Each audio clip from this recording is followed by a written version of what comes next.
Hello guys, today we are on a very special bike. I have been so excited to ride this that I've put my gloves on backwards.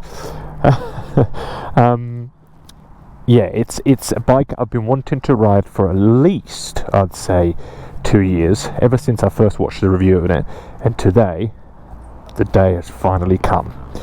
So without further ado, let me jump on the Superduke GT 1290 KTM. Let's get on it. Okay guys,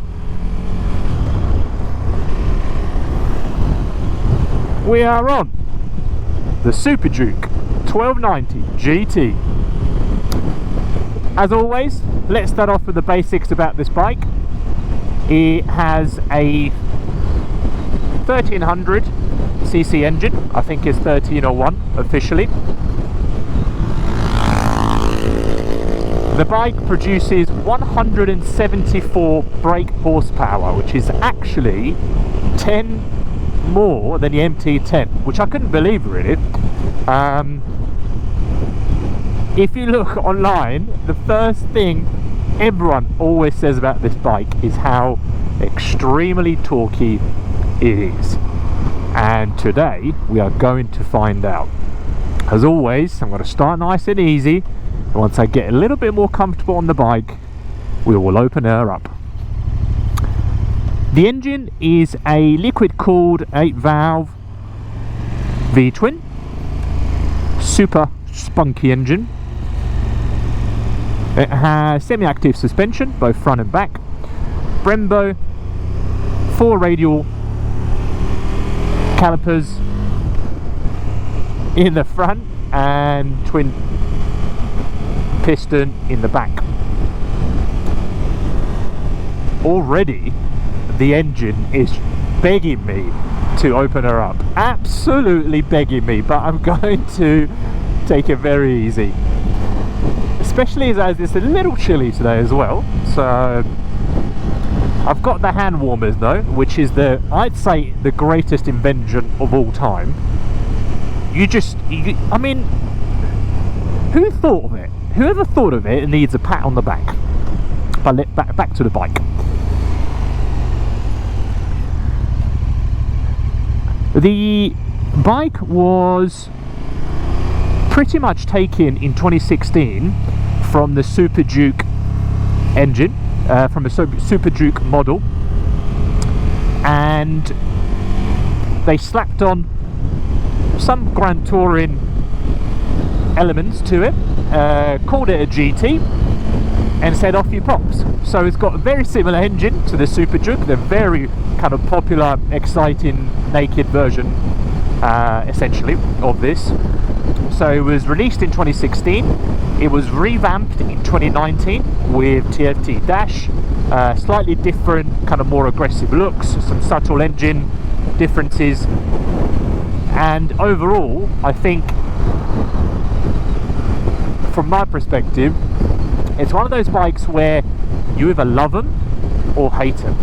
I really like the looks of these bikes. I like the dual LED light in the front, and we'll take a good look always in our walk around. I like the aggressive kind of beak coming down. I like the wide body. It's just got a lot of elements to it. You know, the colour scheme, always been a fan of sort of orange and red thrown in with the black. And yeah, it's a, you know, bit like Marmite. I absolutely love it. Well, I don't actually like Marmite, but you know, Marmite's one of those things where you love it or hate it, really. I don't think this bike should be compared against the likes of the big adventure tourers, because it's just not in the same bracket. I think riding here on the Yamaha Tracer GT, I think that's, you know, a touring version of the MT10, the BMW XR, those are the bikes that I think it should be compared to. I've not ridden, obviously, the XR, but I have ridden the MT10 and the Yamaha Tracer, so hopefully I can provide some value from a comparison perspective as to how this one differs. The first thing when I sat down on the bike is the width of the tank. Immediately was noticeable. So so I'm 6 foot, 93 kilos, and even as you slide your knees up, you're hitting the outer edges of the tank. So it's a rather large kind of midway section right here. Bit similar to the MT10, but it's certainly wider, I think. The riding position, it's slightly more aggressive, I think, than the MT10, and way more aggressive, obviously, than the Yamaha Tracer. And this bike is essentially meant to be a, you know, Grand Tourer GT, hence the name, but with an enormous, powerful, exciting engine. So I think that's the kind of reason why I've been so looking forward to riding it, because of the versatility and what it offers. So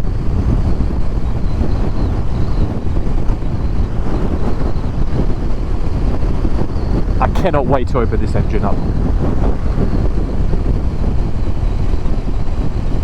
I am sitting comfortable, but I do feel my knees slightly, you know, put in an aggressive position, which is not a bad thing, because it means, to an extent, obviously, right? Because it means you can proper thrash it when you're in those nice twisties.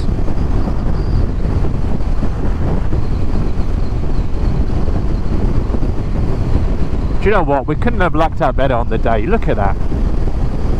11th of November, Remembrance Day, and here we are. Beautiful sunshine out, roads are warming up, and they said I can have it for a couple of hours, so can't go wrong. Funny story, I tried installing a pin lock onto my helmet and it stuck on the way here, then as soon as I got on this it came off, so obviously didn't do a very good job of putting it on, and I'm probably going to have to order another one. My immediate thoughts on the bike, just as we've been on it for about 5 or 10 minutes, is that the engine is rather twitchy. So even when you're riding kind of 10 miles an hour in first, it's not as smooth as sort of the, you know, cross-plane engine. It doesn't like it. It doesn't like it at low revs, and you can tell, like, you know, you can tell that quite easily as you start to demand more out of the engine from the gears when you're going not in the right RPM range that it likes to be in. I'm going to try to, I don't think there's anyone behind me so you guys can hear it, but it's sort of, yeah, it doesn't like it. Probably quite hard to reflect.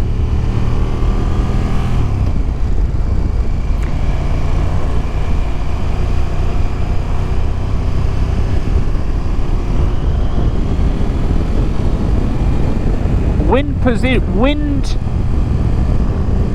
in terms of sort of what's coming through right now, it's doing a good job, but I do get it in the chest, sort of.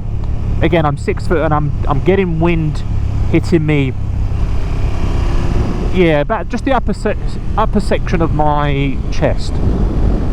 The engine braking is, you know, pretty brutal. I don't know if you can tone that down or not, but it's, you know, you can feel it as soon as you let the throttle go. And another thing I've just noticed as we were kind of slowing down there in first and trying to pick up the pace again, is that the throttle response, it's almost like a bit of like a diesel car.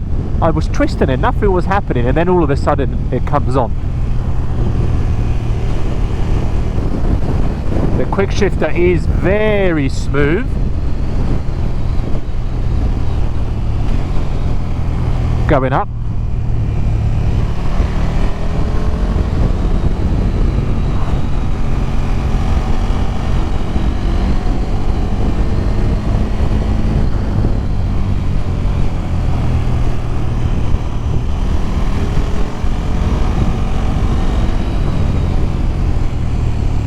Oh god, you can tell this is what the bike wants to do, honestly.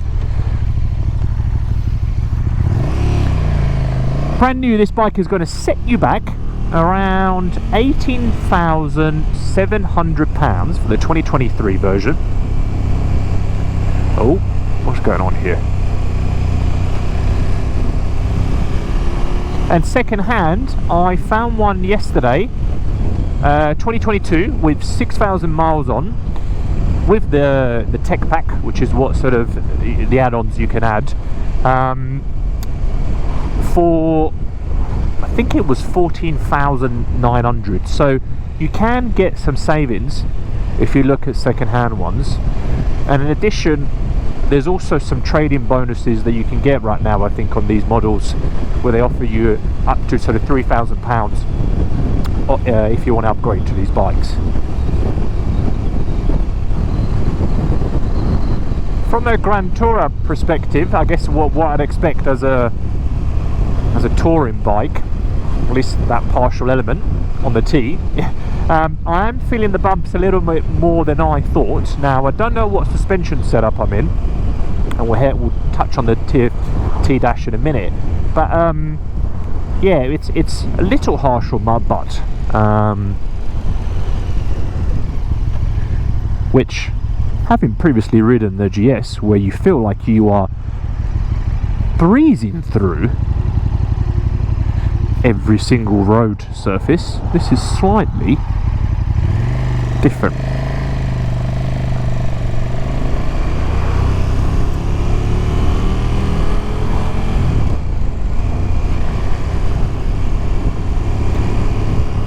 So, on the TFT dash, as we're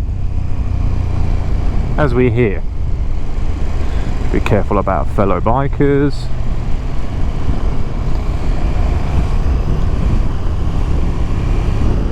Oh, do you know what? I think KTM has the best looking dash in the business. I mean, just look at that. It just looks like a high-tech, high-functioning TFT dash.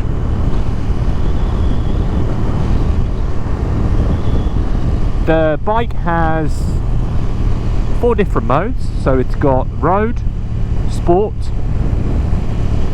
performance, track, and rain mode as well, actually. So it's 5 different modes. We currently have it in street mode, and we'll upgrade as always as we get a little bit more comfortable, so that we're able to tell the difference and see if there's kind of major power output differences between the different modes. God, it's twitchy. It is twitchy. It just wants to, it's begging you to push her beyond this 3,000 rev range.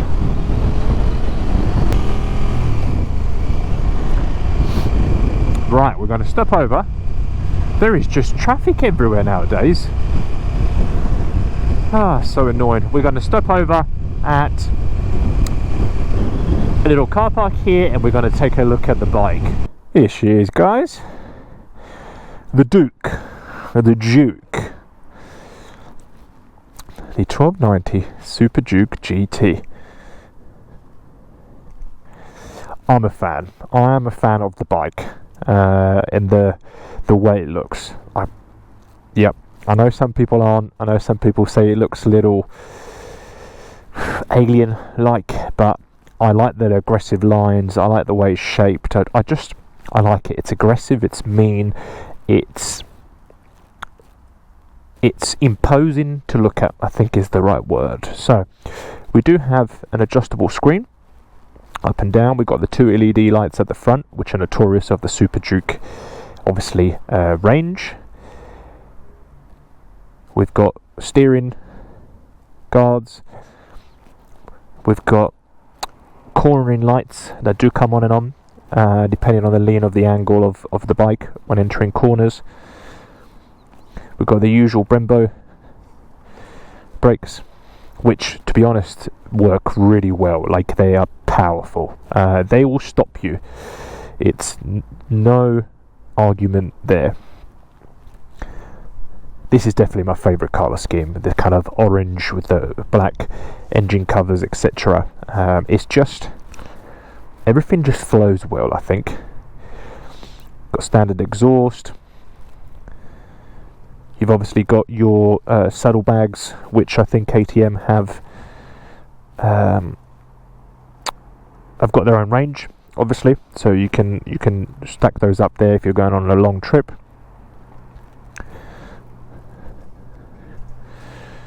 Got engine guard at the bottom there.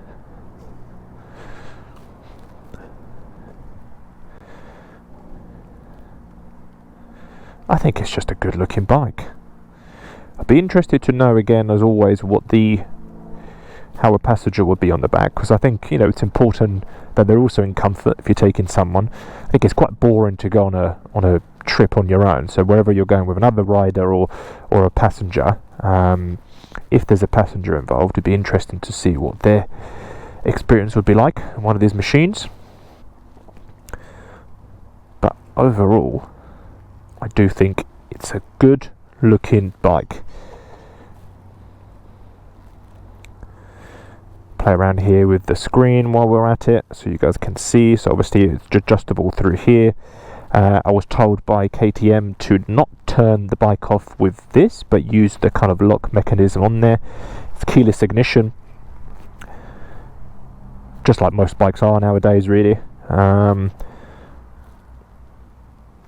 if we enter the bike info, you can see obviously, you know, your usual tyre pressure, etc. We'll go back.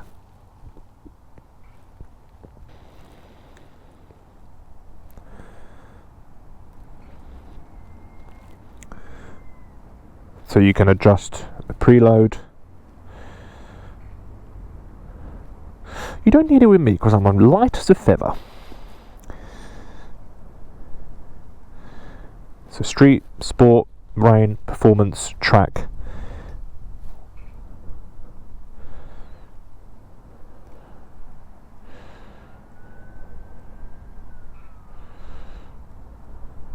Let's put it in sport and then we'll adjust accordingly. You can even change things like the MTC is the equivalent of the quick shifter, etc., or auto blipper, but it's KTM's version. You can adjust the way that if you want wheelie control on and off, because this is a wheelie machine, and should not be attempting that, I'm afraid, not on a brand new bike. But you can turn that off. You've got launch control as well. The track mode, which I think just kind of turns everything off, because people do take these on track. So you are geared up to have everything that you need on the various modes and accessories of the bike. So I think we should jump back on. I should stop talking, and we should enjoy this machine in all her glory. Okay, let's hit some country roads. Let's hope they are dry.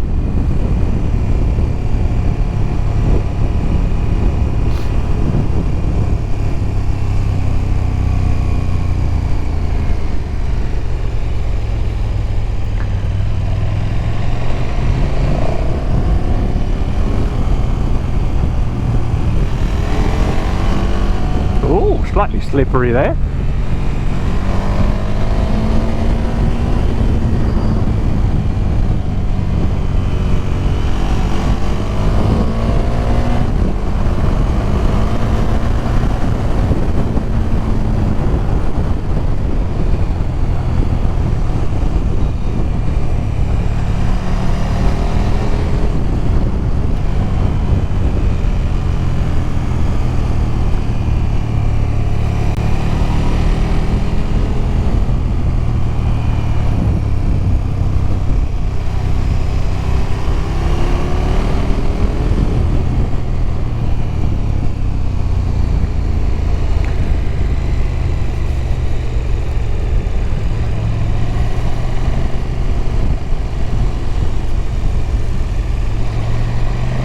Okay, let's open up here.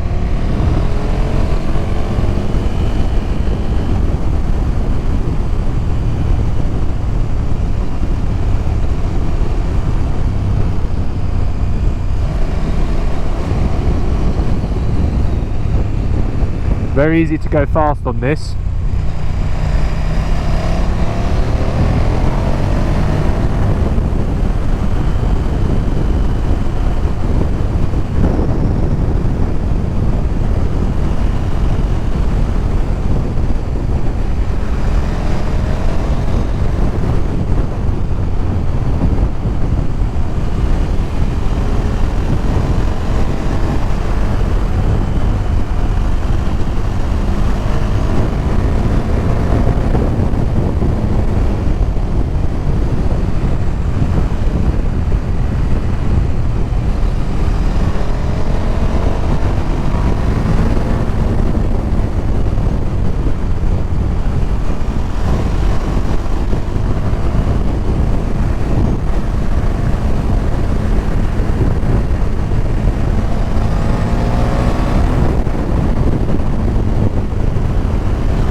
The power's all kind of on that mid-range. It's not on the top of the range.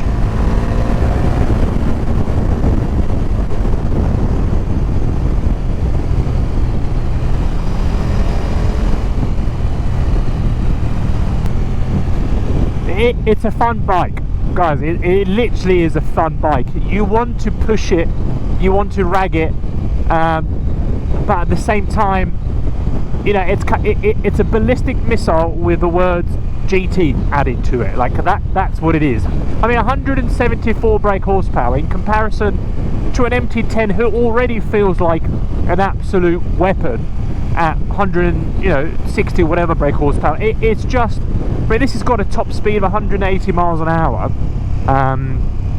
but it also has a tank range of 23 litres. Like, it's just, it kind of doesn't make sense on paper, because of the different things it all offers. It's got heated grips, you know, it's got all the comforts that you'd expect from a touring bike, but it's just got this monster engine which has kind of kept me quiet in the background, because it's thrilling, it's exciting, it's addicting.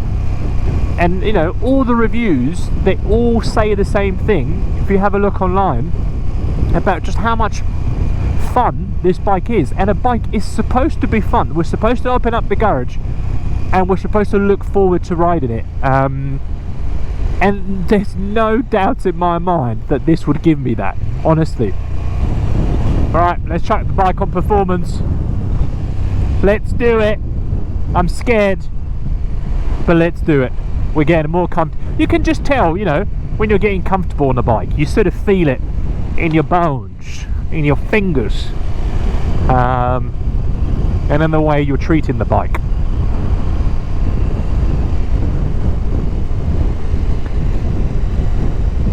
There we go.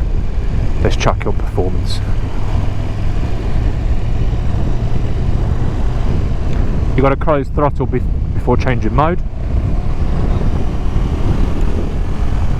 Oh, I'm scared.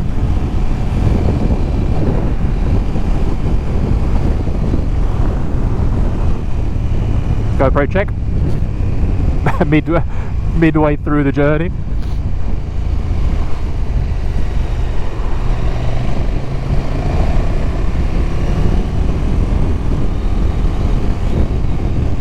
Similarly to the MT10, but not as harsh as a BMW RGS, you know, 1250 GS for example, is you are sitting on top of the bike, but I still feel like I'm kind of within it, if that makes sense. Wow, it is it's a fun engine. There's no other ways to describe it. It really is. I was going to touch on reliability, wasn't I, before I was mesmerised, or slightly distracted, whatever you want to call it. So I follow another YouTuber who basically had to hand his back. When you look generally online about how people view this bike, the main thing that stands out is reliability concerns. Now, you would assume as the years go by that those would be no longer valid, because as the year go by and the model is refined and refined, these things stop sort of plaguing people. But it's certainly something you should take into account, I think, when thinking about this bike. Now, I was talking to the sales rep, and he was like, you know, there are a couple of things that have been highlighted, but they, for the majority, if you follow the service schedules, etc., you know, and look after the bike, you will be just fine. So, which is fair enough, it is true, can't argue against that one. But even the little thing like, you know, you can't turn the bike off with this, you're supposed to use the little lock button, because otherwise the ECUs start playing up. Like, you shouldn't have to worry about that, you know, not when you're buying a piece of kit that costs this much. It's something that I think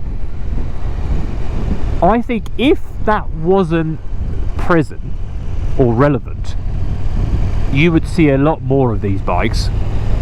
But you actually don't. You don't see many. Oh wow, is that Daytona 675? Oh, you don't see them at all. Yeah, you don't see many of these bikes, and I think it's probably because people prioritize reliability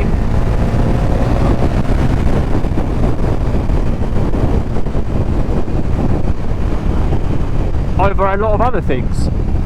You want to trust your bike, right? You don't want to get to, after an 2-hour ride, you stop off at the pub, you go to turn it back on, and it says, MTC failure or whatnot. You don't want that. You want to know that you'll turn it on and there will be no problems.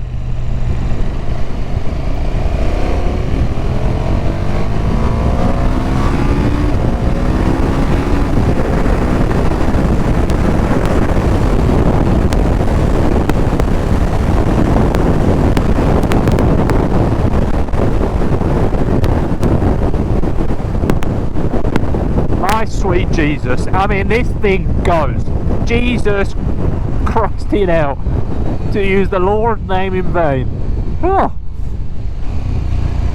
And these brakes are strong as hell. So much feel to them.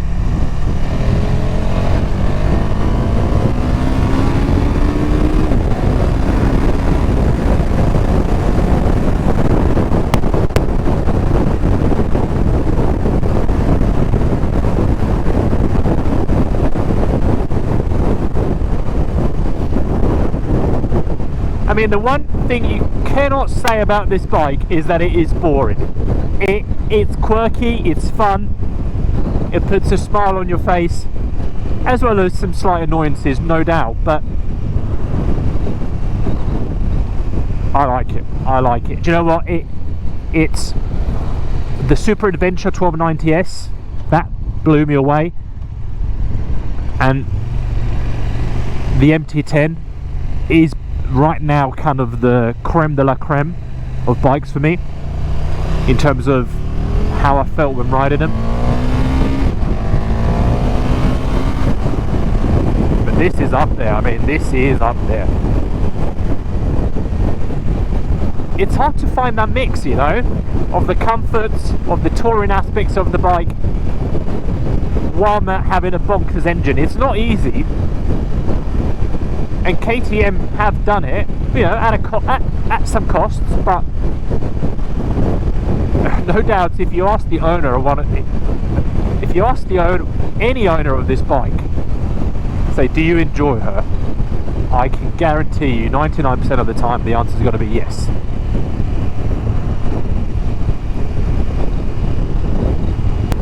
So that's actually the tallest screen mode, and all you do is essentially kind of push it up and down, or up like that. So this is as high as it goes.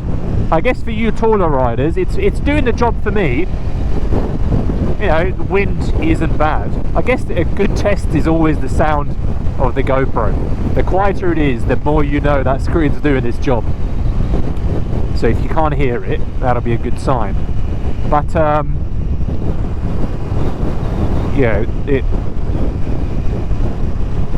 that's as high as that goes. So if the police aren't here, I'm going to open her up again, but they were here earlier.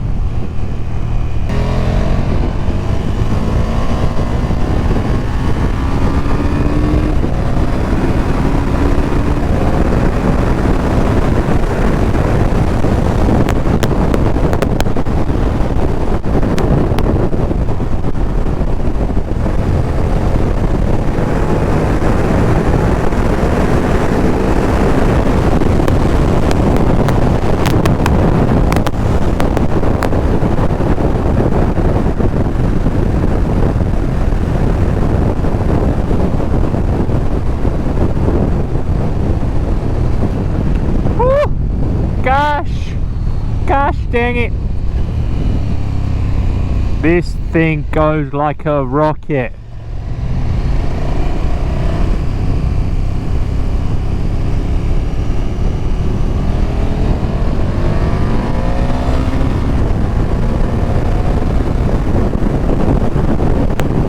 Yeah, third and fourth is where it's at.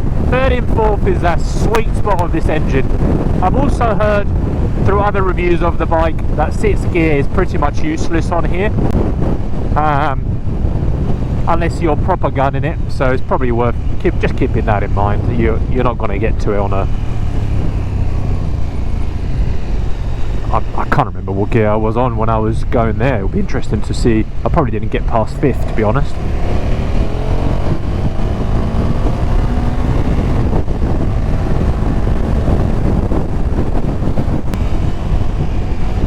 Now, when it comes to touring on this bike, I don't know, you know, I'm going to be honest, I don't know. You're going to have a hell of a lot of fun when you get to those twisties up in the mountains of the Alps, but would you rather get there on a bike like the GS? Probably. Whoosh.